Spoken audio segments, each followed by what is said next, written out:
먼저 살펴봤던 그 여호수아서의 핵심은 약속의 땅을 정복하고 정착하는 것에 있었습니다. 사사기의 중심은 약속의 땅에서 안식을 누리는 것에 있습니다. 사사기는 이스라엘 백성들이 안식을 누리지 못하는 이유가 그들의 죄와 불순종에 있다라고 기록하고 있다라는 것이죠. 사사기 3장부터 지금까지 벌써 3번의 죄와 반역과 그리고 징계가 있었던 것을 저희가 살펴보았습니다. 하지만 그들은 여전히 하나님의 언약을 배반하고 우상을 섬김으로 범죄하여, 그러니까 하나님을 반역하는 일들을 하였다라는 것이죠. 그들이 계속 범죄할 수밖에 없었던 것은 이전에 말씀에서도 살펴봤던 것처럼 다음 세대에게 신앙의 훈련을 하지 않았던 것, 그러니까 자녀들의 신앙 교육의 문제였다라고 말씀하고 있다라는 것이죠. 여호수아 시대의 인물들이 다 죽은 후에 그 다음 세대들은 여호와를 알지 못했다라고 말씀은 기록하고 있거든요. 사사 온니엘을 통해서 40년 동안이나 안식을 누렸지만 한 시대가 지나게 되어졌을 때 또 여호와를 떠났다라고 말씀은 기록하고 있다라는 것이죠. 에훗과 드보라 때도 마찬가지였습니다. 그들이 백성을 지도할 때에는 여호와를 섬겼지만 그들이 죽게 되어졌을 때는 또 그들은 여호와를 떠나게 되어졌다라고 말씀하고 있다라는 것이죠. 이 모든 문제는 후손들로 하여금 하나님을 경험하도록 지도하지 않았던 결과물들로 나타난 것이다라고 말씀하고 있다라는 것이죠. 구원을 얻은 하나님의 백성은 하나님의 보호하심이 안식이라는 것입니다. 약속의 땅인 가나안에 들어와서 사는 것도 중요합니다. 하나님의 약속의 말씀이셨으니까. 그러나 더 중요한 것은 그 땅에서 하나님께서 약속의 땅에 인도하여 주신 그 땅에서 어떻게 살아내느냐, 어떻게 사느냐가 중요하다라는 것이죠. 하나님께서는 하나님의 백성들이 약속의 땅 안에서 안식하며 살아가기를 원하셨다라는, 그저 그 땅으로만 인도하여 내는 것에 그치는 것이 아니라 그 땅에서 하나님께서 주시는 하나님의 방법대로 살아내는, 바로 하나님께서 주시는 참된 안식을 누리며 살아가기를 원하셨다라는 것이죠. 오늘 우리가 구원받은 백성이 되었다는 것도 중요하지만 더 중요한 것이 있다면 구원받은 우리가 하나님의 자녀로서 어떤 삶을 살아가느냐도 중요하다라는 것입니다. 구원받은 백성이면서도 안식과 기쁨을 잃어버린 채 죄의 노예로 살아가는 일들도 있기 때문에 그렇다라는 것이죠. 하나님의 백성이 하나님의 말씀을 버리고 자기 만족과 유익을 위해 살아가게 될 때 하나님으로부터 오는 안식을 누릴 수 없게 된다라는 것입니다. 구원받은 백성이 될 뿐 아니라 이 세상에서 하나님 나라의 기쁨을 맛보며 살아가게 되는 우리 모두가 되었으면 좋겠습니다. 1절 말씀에 이스라엘 자손이 또 여호와의 목전에 악을 행했다라고 말씀하고 있습니다. 드보라와 바락의 활약으로 인해서 이스라엘은 40년 동안 안식을 누릴 수 있게 되어졌습니다. 하지만 또 여호와의 목전에서 그들이 범죄하게 되어졌기 때문에 안식을 잃어버렸다라고 말씀하고 있다라는 것이죠. 사사기 말씀을 읽다 보면 유독 눈에 많이 들어오는 단어 중에 하나가 또라고 하는 단어입니다. 이 또라고 하는 단어가 여러 번 기록되어져 있다라는 것이죠. 이것은 이스라엘 백성들의 회개가 진정한 회개가 아니었다라는 것을 보여주고 있다라는 것입니다.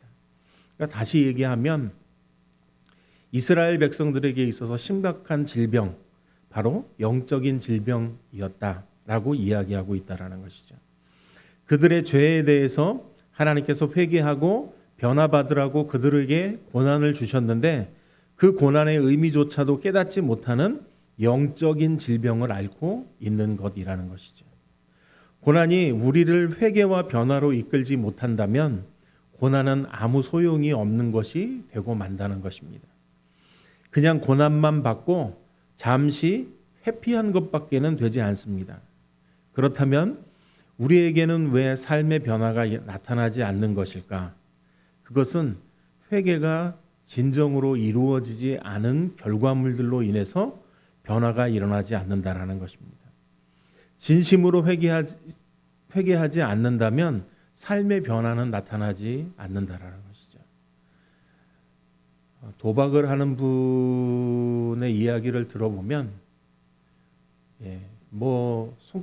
신체의 일부를 훼손하더라도 다른 방법을 써서라도 도박을 하더라는 것입니다. 정말 도박을 끊어내고 싶다면 신체의 몸을 훼손하는 것이 아니라 정말로 내가 두 번 다시는 도박하는 일에 참여하지 않겠다라고 결단하고 그 일을 하지 않는 것이 중요하다라는 것이죠. 그래서 성경은 죄와는 피 흘리기까지 싸우는 자세가 필요하다라고 말씀하고 있다라는 것입니다. 우리는 오늘도 수많은 죄로 인해서 하나님도 잃어버리고 내 영혼도 잃어버린 사람들을 보게 됩니다. 그들을 하나님께로 인도해야 하는 것이 우리가 해야 할 일들이라는 것이고요. 한 영혼을 위한 하나님의 사랑을 전하는 것입니다. 그래서 우리 교회 전도 표어가 전도는 사랑입니다가 되어졌던 것이고요. 하나님의 백성이라도 은혜 안에 순종하는 삶을 살지 않게 된다면 육체의 정욕으로 우리가 받은 은혜마저도 죽여버리게 되는 것이 된다는 것이죠.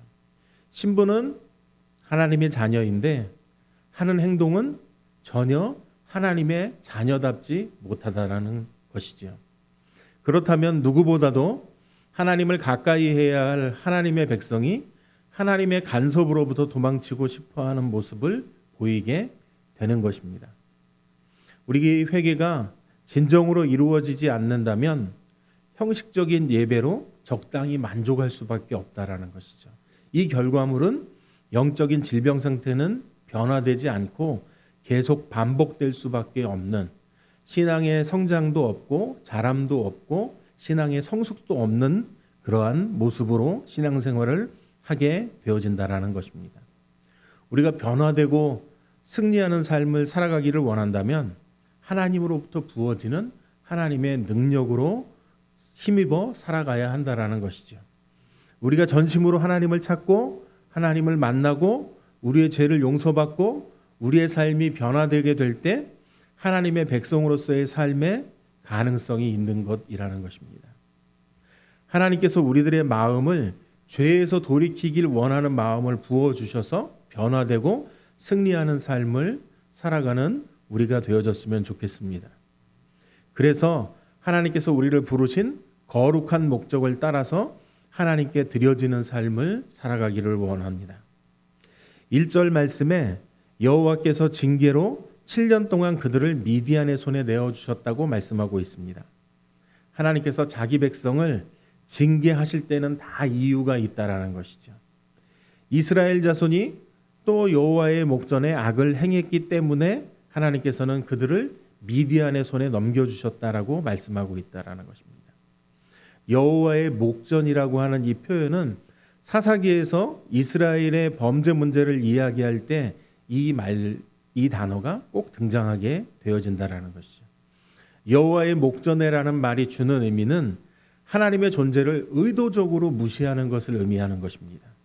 하나님께서 보고 계신다라는 사실과 하나님께서 죄를 싫어하신다라는 것을 알면서도 의도적으로 무시할 때 이런 표현을 사용하게 되어진다라는 것이죠.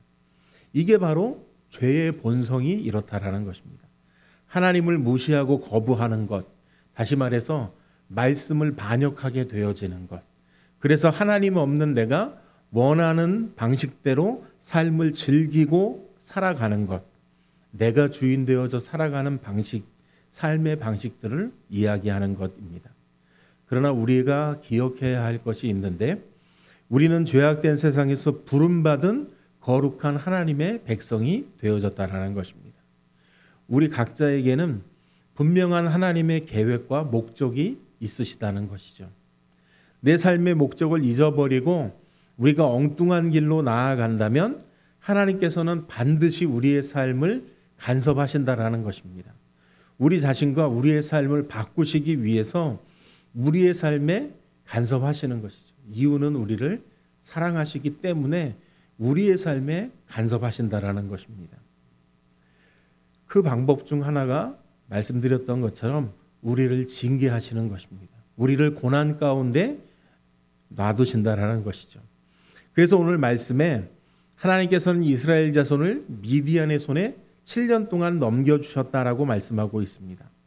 넘겨주셨다라는 말은 그들 마음대로 하도록 내버려 두신 것을 말씀하는 것입니다.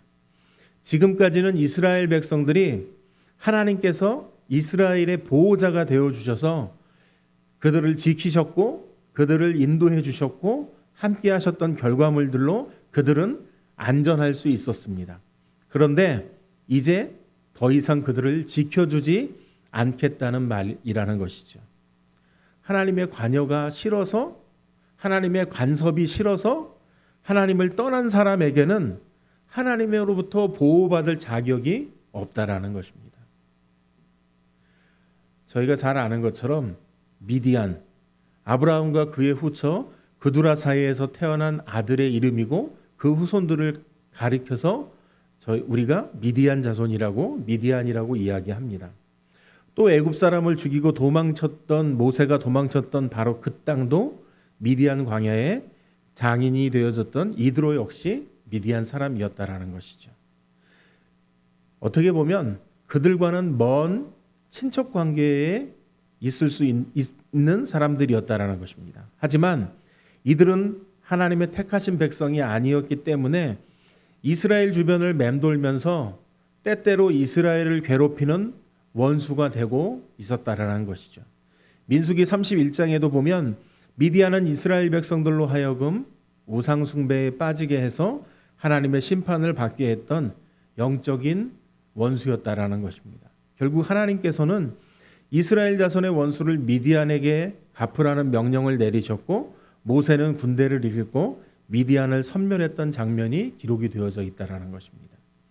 이처럼 과거에는 이스라엘 자손이 하나님을 의지하여 미디안을 쳐서 이길 수 있었습니다. 그러나 오늘 말씀은 그렇지 않다고 이야기합니다. 오히려 미디안의 손이 이스라엘을 이기고 있다라는 것이죠. 그럼 왜 이런 결과가 생겨났는가? 하나님과의 정상적인 관계에서 벗어나면 쉽게 이길 수 있는 싸움도 어이없게 질 수밖에 없다라는 것이죠. 예를 들면 이 좀 비유가 될는지 모르겠지만 국가대표하고 대학생 대표팀하고 경기를 합니다. 축구팀이요. 우리가 생각할 때 어느 팀이 이길 거라고 생각하십니까? 국가대표팀이 이길 거라고 생각을 하죠. 그런데 생각지도 않게 어떤 팀이 이겨요? 대학생 대표팀이 국가대표팀을 이기는 결과가 나올 수도 있다라는 것입니다. 상대를 얕잡아보고 상대를 업신여기고 경기하다 보니까 너네쯤은 우리가 쉽게 이길 수 있을 거야 라고 생각했지만 결과는 오히려 대학생 대표팀들이 국가대표팀을 이기는 결과들이 나오기도 한다라는 것이죠.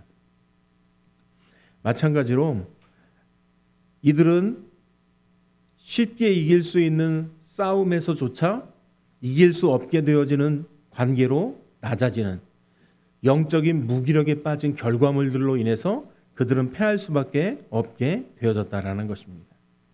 이것은 무엇을 의미하는 걸까요?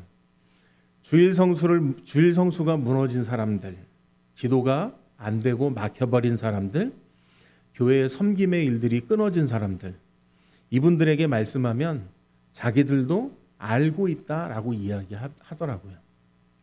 자기들도 예전에는 다 주일을 열심히 지켰고 예배에 빠지지 않았고 기도 생활도 풍성했고 봉사로 섬기는 일에 누구보다 앞장서서 각 기관들의 대표를 맡기도 했었다고 이야기합니다. 그런데 중요한 것은 지금 그러한 것들이 되고 있지 않다라는 것이죠. 그럼 왜 그런가?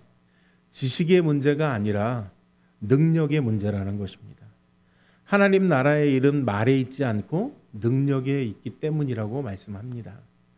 능력은 하나님과의 깊은 관계와 만남 속에서 부어지는 것이라는 것이죠. 우리에게 이러한 능력이 다시 회복되어지기를 소망합니다. 그래서 예전에 감당했던 것 이상으로 더 하나님을 높이는 삶을 살아가는 우리가 되어져야 할 것입니다.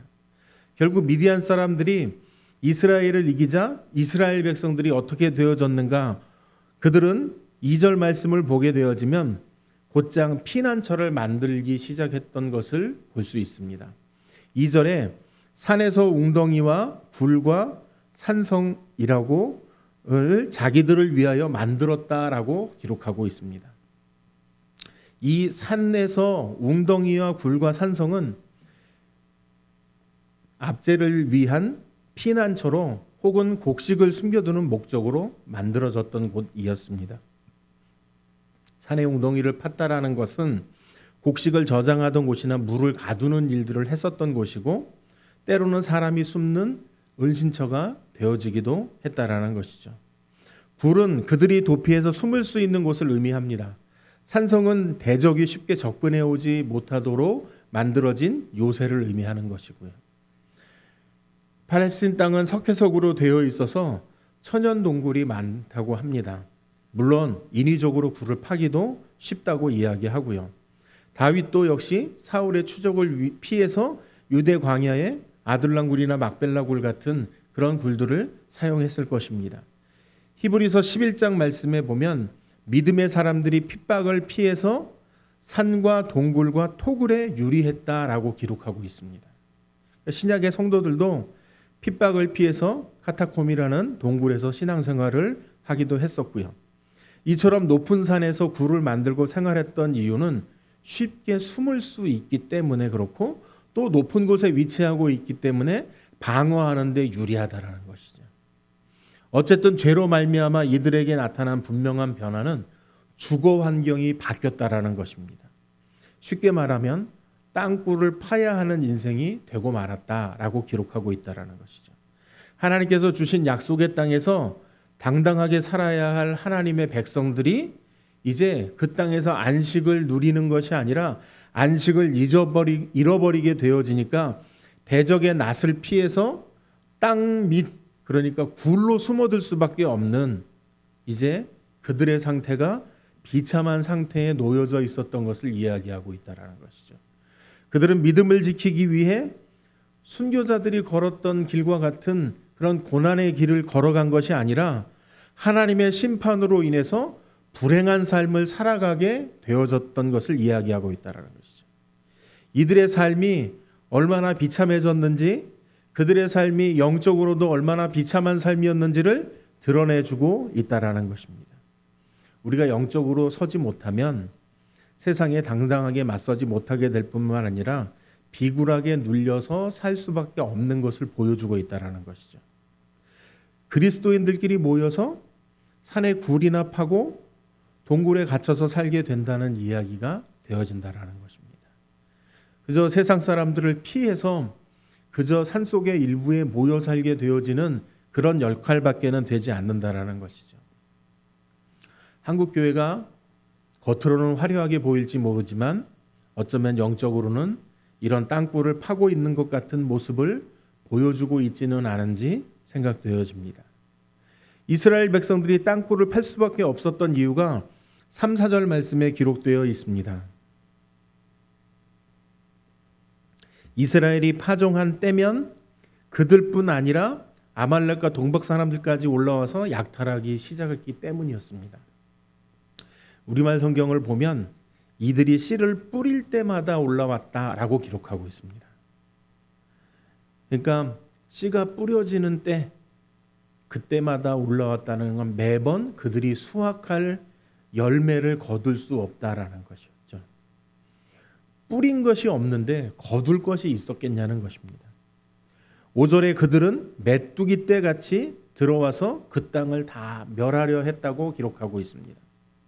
메뚜기 떼같이 땅의 열매를 짓밟았을 뿐만 아니라 이스라엘 가운데 열매가 될 만한 것은 하나도 남겨두지 않았다는 것을 이야기하고 있습니다. 뿐만 아니라 양이나 소, 나귀까지도 남겨두지 않고 약탈해 갔다고 볼 수 있습니다. 결국 이들의 침략은 이스라엘 백성들에게 있어서의 생계수단으로 여겨질 수 있는 농산물, 가축, 짐승들까지 모두 잃게 만들었다라는 것이죠. 이런 상황이 되어졌다라는 건 소망을 가질 수 없게 되어진 것을 이야기합니다. 일을 하지만 거기서 얻어들일 수 있는 아무런 보람도 수확도 없게 되어졌다라는 것이죠. 비록 수고하기는 하였지만 내가 거둬들인 것이 아니라 다른 이들이 그것을 가져가게 되어졌기 때문에 오히려 그들이 일을 해도 아무런 보람이 없게 되어졌다라는 것입니다. 이스라엘 백성들이 이제 그 때가 되어지니까 드디어 하나님을 부르짖는 일이 되어졌다라는 것입니다. 이제 더 이상 살아갈 수 없게 되어진 그들의 삶을 그들이 깨닫게 되어지고 하나님을 찾게 되어졌다라는 것이죠. 6절 말씀에 보면 이렇게 기록합니다. 이스라엘이 미디안을 말미암아 궁핍함이 심한지라 이에 이스라엘 자손이 여호와께 부르짖었더라라고 말씀하고 있습니다. 그들의 고난이 얼마나 궁핍했는지 오늘 말씀에 기록하고 있는 것처럼 심했다라고 이야기하고 있다라는 것이죠. 그들의 상황이 이제서야 더 이상 견디고 버티고 할 수 있는 상황이 아닌 곳에 이르게 되어져서야 여호와를 찾게 되어진 것을 이야기하고 있다라는 것입니다. 약한 것도 그냥 약한 것이 아니라 더 이상 힘을 써볼 수조차도 없는 그러한 상태에 놓여진 것을 이야기하고 있다라는 것이죠. 근데 사실 언제 약해지느냐? 사실 약해지는 것은 우리가 온전히 하나님을 바라보지 못할 때 약해진다라는 것이죠. 하나님만을 바라볼 때엔 우리가 약함 가운데 있을지라도 하나님께서 우리를 채워주시고 우리의 부족한 부분들을 하나님께서 일하여 주시는 일들 때문에 두려워할 것이 없다라는 것입니다. 그러나 하나님을 보지 못할 때, 하나님과 함께하지 못할 때 약해질 수밖에 없다라는 것이죠. 골리앗 앞에 섰던 이스라엘 백성들이 그러지 않았겠는가 하는 생각이 들어집니다. 사울 왕을 비롯한 모든 전쟁터에 있었던 이스라엘 사람들은 벌벌 떨었을 것입니다. 그러나 그곳에 단 한 사람 다윗만은 모든 면에서 자기가 열악했고 비교해 볼 때 전쟁에서 승리할 수 없는 조건을 가졌지만 하나님의 이름을 욕보이는 골리앗을 참을 수 없었던 그가 비록 적은 것이지만 들고 나가게 되어졌을 때 하나님께서 그를 사용하셔서 그 전쟁에서 승리케 하는 일들이 생겨났던 것들을 잘 알고 계실 거라 생각이 되어집니다. 우리가 연약한 상태에 있다고 할지라도 하나님을 신뢰하고 의지한다면 하나님께서 우리를 통해 그 일들을 이뤄내실 것이기 때문에 그렇다라는 것이죠. 오히려 하나님께서는 우리가 강함을 드러내기보다는 약함을 드러낼 때 하나님께서 우리에게 도움의 손길을 통해 더 크고 놀라운 하나님의 일하심들을 경험하게 되어진다라는 것입니다.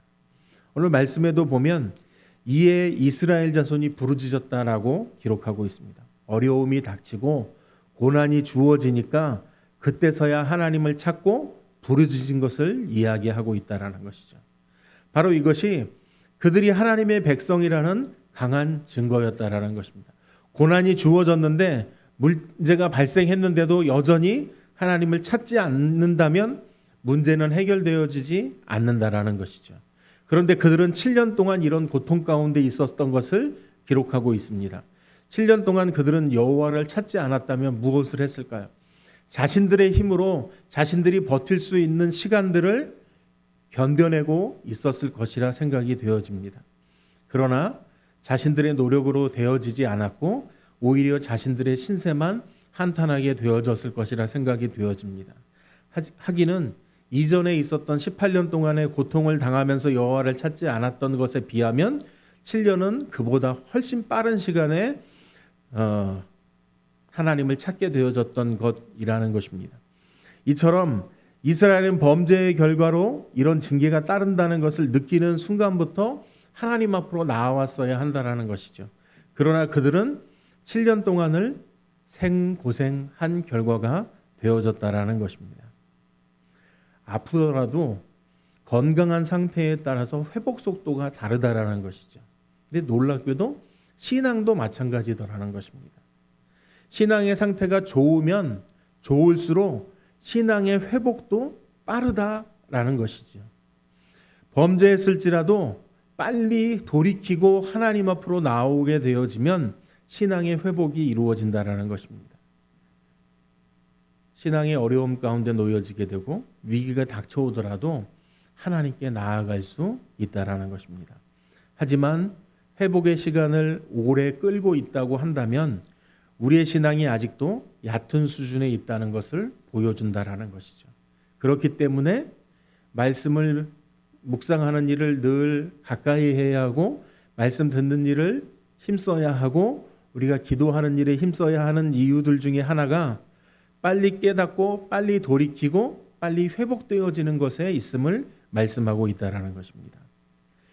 7절과 8절 말씀에 보면 이스라엘 자손이 미디안으로 말미암아 여호와께 부르짖었으므로라고 말씀하고 있습니다.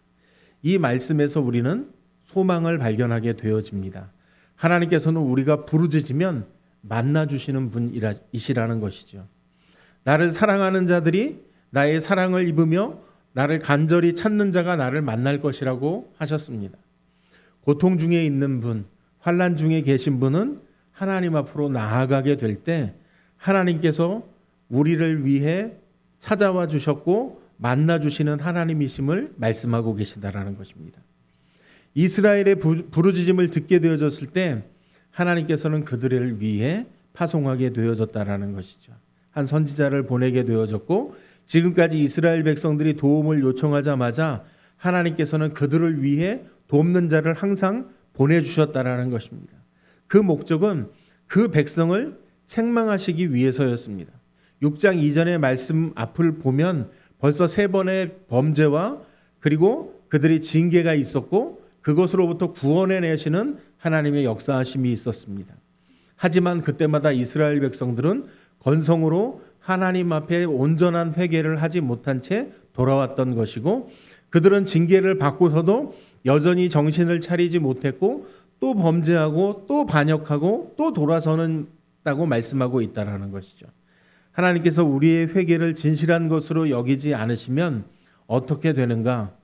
우리가 정말로 회개의 열매를 맺을 때까지 우리를 더 바짝 고난 가운데로 이끄실 수밖에 없다라는 것입니다.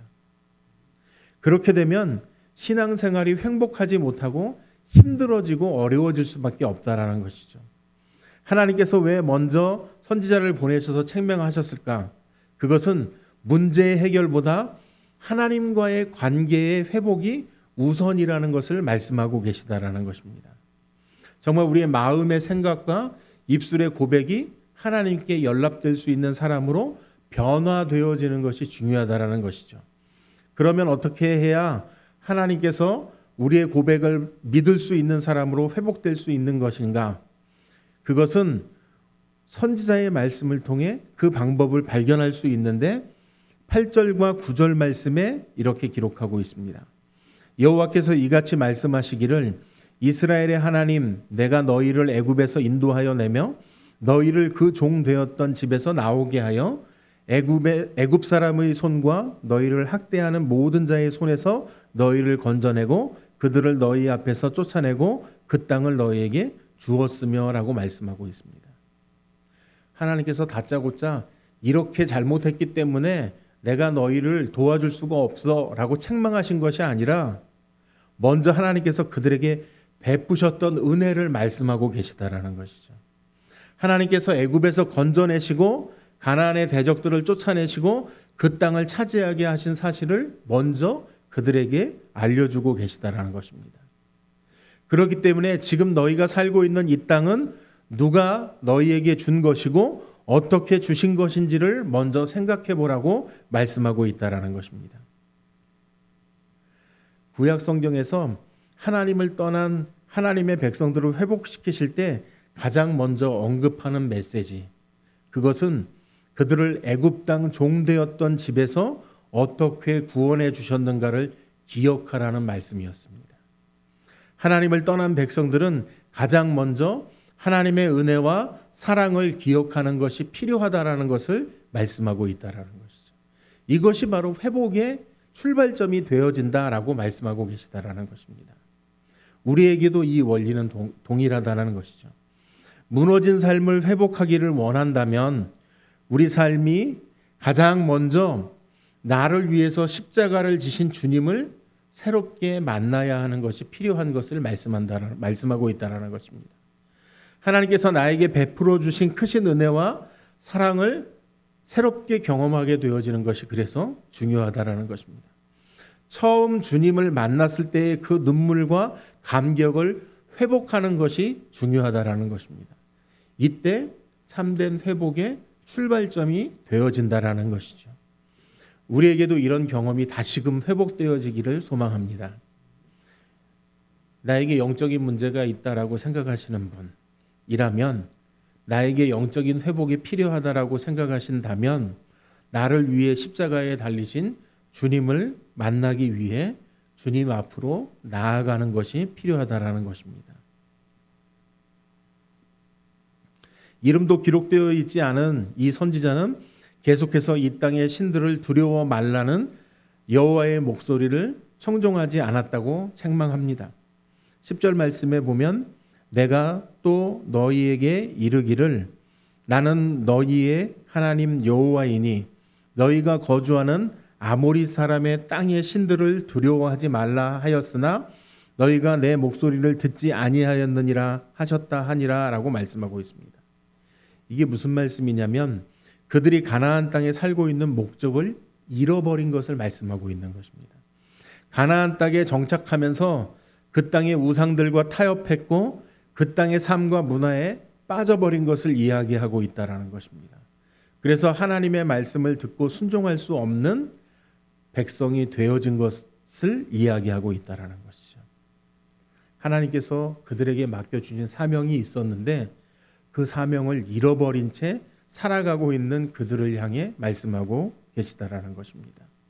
하나님의 백성으로 하나님께서 그들에게 허락하신 그 땅에서 안식하며 누려야 할 그 삶을 그들이 보기에 좋은 것을 따라 선택한 삶의 결과들로 인해서 하나님으로부터 반역한 결과들로 그들은 그 땅에서 누려야 할 진정한 안식을 누리지 못한 채 살아가게 되어진 것을 말씀하고 있다는 것이죠.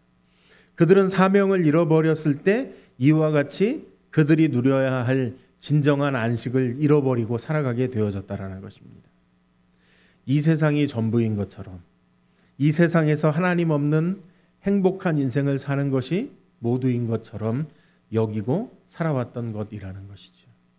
이렇게 사명을 잊어버리고 목적 없이 살아갈 때 오늘 말씀에 기록하고 있는 것처럼 땅을 파야 하고 땅굴을 만들어야 하는 일들이 생겨날 수밖에 없다라고 말씀하고 있습니다.